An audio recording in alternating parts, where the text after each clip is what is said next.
అయితే చంద్రబాబు నాయుడు హయాంలో జరిగిన లిక్కర్ స్కామ్ ఏదైతే ఉందో దాంట్లో క్లియర్ కట్ సీఎం అప్పుడు చంద్రబాబు నాయుడు ఆయన డిజిటల్ సిగ్నేచర్ ఉంది, క్యాబినెట్ అప్రూవల్ లేకుండా ప్రివిలేజ్ ఫీ తీసేశారు. దానివల్ల సంవత్సరానికి 1300 కోట్లు రావాల్సింది తగ్గిపోయింది. రెవెన్యూ తగ్గినప్పుడు ఫైనాన్స్ వీటి నుంచి కూడా వాళ్ళ కంకరెన్స్ ఉండాలి. పెట్టి ఇచ్చేసి అక్కడ ఎవిడెన్స్ ఉంది. తర్వాత 3 డిస్టిలరీలకు లైసెన్సులు ఇచ్చారు. అవసరం లేదు కొత్తగానే కమిటీ ఎక్స్పర్ట్ కమిటీ చెప్పిన తర్వాత కూడా ఇచ్చారు. మూడవది ఎస్పీవై వాళ్ళకి సంబంధించి స్పెషల్ ఫేవర్ చేశాడు. ఆయన మా దగ్గర గెలిచి ఎంపీగా ఆ తర్వాత పోయిన తర్వాత ఆయనకు చేశారు. ఇవి అలిగేషన్స్తో పెట్టారు. దానికి ఎవిడెన్స్ ఉంది. ఇక్కడెక్కడ ఎవిడెన్స్ ఉంది?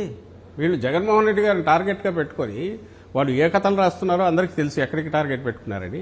ఒక్క చోట ఎక్కడైనా గవర్నమెంట్ దేనికి రిలేటెడ్ ఆ పాలసీ ట్రాన్స్పరెంట్గా ఉందా లేదా, దానికి సంబంధించి వీళ్ళు చేసిన వ్యవహార శైలి ట్రాన్స్పరెంట్గా ఉందా, ఓపెన్గా ఉందా లేదా, ఎక్కడన్నా ప్రైవేట్ వాడికి ₹4 ఎక్కువ వచ్చేట్టు చేశారా, ఎక్కడా చేయనప్పుడు నువ్వు స్టోరీ ఎట్లా బిల్డ్ చేసావంటే అసలు సంబంధం లేదు. మీరు అవే చదవండి వాళ్ళ స్టోరీస్.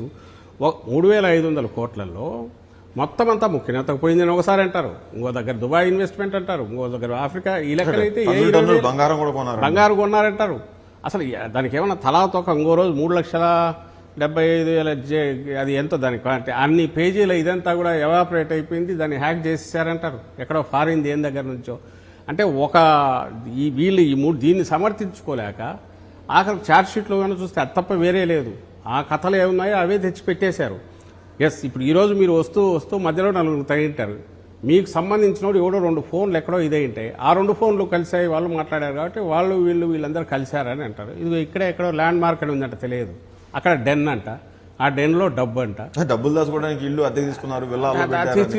అసలు దానికి ఇవి కథ రాయడం మొదలు పెడితే శేఖర్ కమ్ముల మీరు లేరు కదా కేసులో, మీకు తెలియదేమో అదంతా ఏది మాకు సంబంధించి